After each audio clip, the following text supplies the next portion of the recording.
మియాపూర్లో private వ్యక్తుల పాలైన 15,000 కోట్ల భూములను భూ కబ్జా కేసును సిబిఐకి అప్పగించాలని టీడీపీ నేతలు రమణ, రేవంత్ రెడ్డి ఆరోపించారు.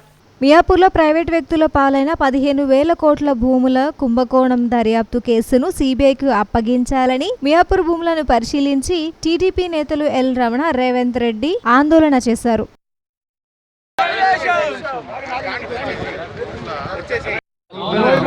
ముందున్నాయి చెట్లు.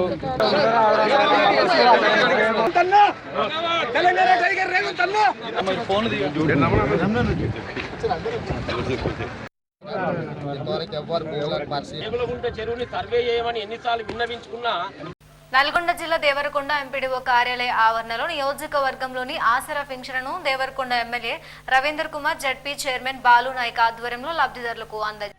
గౌరవ ముఖ్యమంత్రి గారు ఈ నిర్ణయం తీసుకొని మే నెల అదేవిధంగా ఏప్రిల్ నెలకు సంబంధించి మన ఫైనాన్షియల్ ఇయర్ ప్రారంభం నుంచి 2 నెలలకు సంబంధించిన 2,000 రూపాయలని ఈ రోజు మీకు అందించాలని చెప్పి ఒక గొప్ప నిర్ణయం తీసుకొని ఈ రోజు తెలంగాణ రాష్ట్ర వ్యాప్తంగా ఈ కార్యక్రమాన్ని మనం ప్రారంభించుకోవడం అనేది జరిగింది.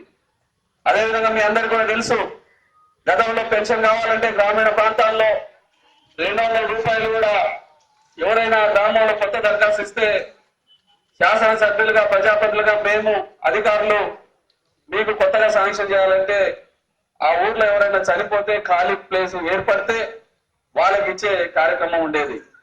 కానీ ఈరోజు గౌరవ ముఖ్యమంత్రి గారు ఈ పెన్షన్ల కొరకు ఆ గ్రామంలో ఎవరో చావాలని ఎదురు చూసే ఈ వృద్ధులు, వికలాంగులు, వితంతువులకు ఇలా జరగడానికి వీల్లేదని చెప్పి అర్హత కలిగిన వాళ్ళందరికీ కూడా మరి పెన్షన్లు ఇవ్వాలని చెప్పి ఒక బ్రహ్మాండమైన కార్యక్రమాన్ని 200 రూపాయల నుండి మరి ఆసరా పెన్షన్ల పేరుతోటి ఈ రోజు వృద్ధులకు 1000 రూపాయలు ఇచ్చే కార్యక్రమాన్ని గత 2 సంవత్సరాల కాలంగా మనం అమలు చేస్తా ఉన్నాం.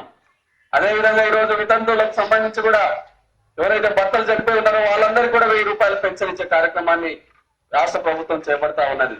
అదేవిధంగా ఈ రోజు నిజంగా కూడా వికలాంగులు 40% పైగా అంగవైకల్యం కలిగిన వారందరికీ కూడా 1,500 రూపాయలు పెన్షన్ ఇవ్వడానికి రాష్ట్ర ప్రభుత్వం గత 2 సంవత్సరాలుగా ఈ కార్యక్రమాన్ని నిర్వర్తిస్తా ఉన్నాం.